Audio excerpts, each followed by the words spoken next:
La performance web, qu'est-ce que c'est? En fait, ça se réfère au chargement et d'affichage des pages web sur les navigateurs de vos utilisateurs. Et donc, c'est la discipline technique qui vise à assurer un affichage rapide et une bonne fluidité des pages web dans les navigateurs, en évaluant en fait quel est l'impact sur l'expérience utilisateur. Donc, dans ces composantes, vous avez le temps de chargement des pages, la fluidité de navigation et la disponibilité de votre site internet. Même si donc performance web et UX, enfin expérience utilisateur, sont intimement liés, il y a d'autres composantes qui rentrent dans l'expérience utilisateur. Néanmoins, cette performance web a un caractère essentiel. D'ailleurs, c'est prouvé par notamment Google qui, au travers d'un questionnement des internautes, révèle que ce temps de chargement des pages est la première attente des visiteurs et des internautes, bien avant toute autre considération, qu'il s'agit de l'attractivité du design, de la simplicité d'utilisation, donc l'ergonomie, etc. Et c'est d'autant plus important que sans vitesse, vous n'avez pas la possibilité d'exploiter les autres éléments. Et donc, c'est un critère essentiel sans laquelle on ne pouvait pas prétendre à une bonne expérience utilisateur. Google le résume par une formule, The Need for Speed. Et là, je vous ai rappelé un résultat d'étude particulièrement éloquent, savoir que 53% des visites mobiles sont abandonnées si la page met plus de 3 secondes à charger.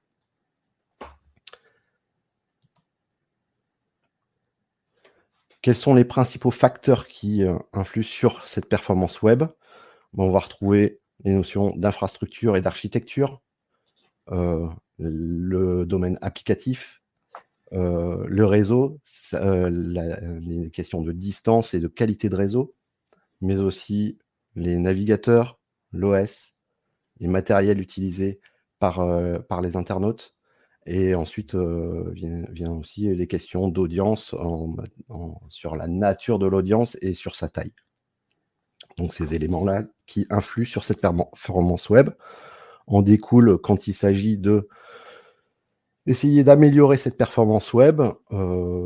Parmi les solutions qui sont évoquées, on va retrouver le plus souvent des questions de mettre au régime votre site internet en minifiant les ressources, en optimisant les images ou les vidéos, en cherchant à diminuer le nombre de requêtes, de modifier ou d'optimiser l'ordre des chargements de ces ressources, ou alors la mise en place de services d'accélération type CDN, ou voire même un redimensionnement global de l'infrastructure. Donc autant de solutions qui sont éminemment techniques et qui peuvent amener un raccourci et considérer que cette performance web, c'est une question exclusivement réservée aux services techniques.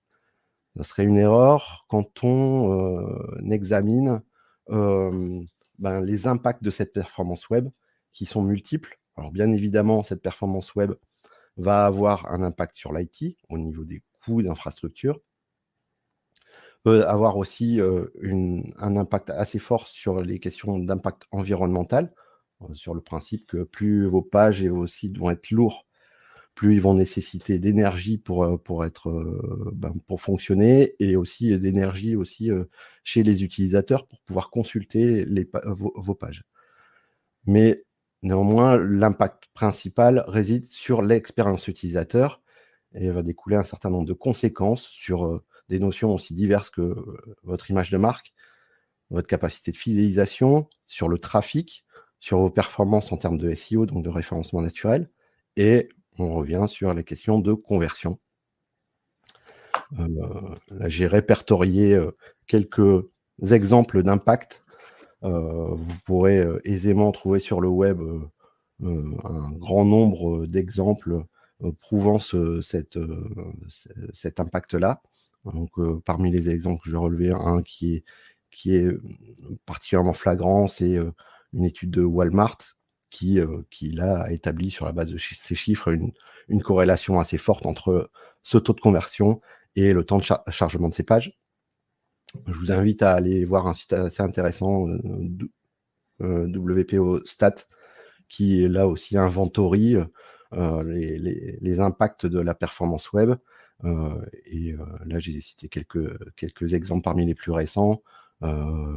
Et pour prendre l'exemple, là, Snipes USA, qui est parvenu en fait à doubler son taux de conversion en accélérant le chargement de ses pages de 30%. Ça, c'est côté impact. Mais ce partage, et cette diversité d'impact se retrouve aussi au niveau des responsabilités, dans le sens où l'IT n'est pas le seul service dont les actions impactent la performance web. Au quotidien, les services marketing, le design ont aussi un impact sur cette performance web. Quand il s'agit de refondre un site, quand il s'agit d'ajouter une nouvelle fonctionnalité, ou même de mettre à jour un contenu, toutes ces actions-là vont avoir un impact positif ou négatif sur votre performance. Ces impacts sont parfois passés sous silence, ou en tout cas pas vus, du fait d'erreurs assez fréquentes. Parmi ces erreurs les plus fréquentes, c'est que cette performance web, elle va être ignorée par ces services ou insuffisamment mesurée. Quand c'est pris en considération, il arrive aussi que les exigences ne soient pas smart, dans le sens où elles ne sont pas assez précises, et on va se borner à demander à ce que la performance web soit suffisante, ou en tout cas que le site soit performant, sans aller beaucoup plus loin. Il arrive aussi assez régulièrement qu'il n'y ait pas de suivi, dans le sens où quand cette performance web est mesurée, elle est uniquement mesurée en one-shot, de manière très ponctuelle, à la faveur d'audits ou lors d'accidents, parcours particulièrement importants. Enfin, dernière erreur assez fréquente, c'est une mauvaise utilisation des outils, ou un focus sur un indicateur qui n'est pas forcément révélateur.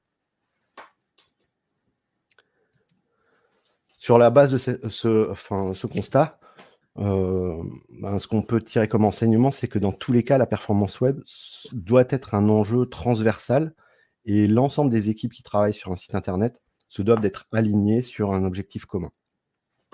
On peut le retraduire dans ce schéma sur la vie d'un projet internet, en partant de l'exigence, la conception, le développement, les tests, le déploiement, vérification, production. Sur toutes ces phases-là, cette performance web doit être suivie. Et là, on s'est amusé en fait à positionner les différents services ou les différents intervenants qui se doivent de prêter attention à ce facteur-là, à ces différentes étapes.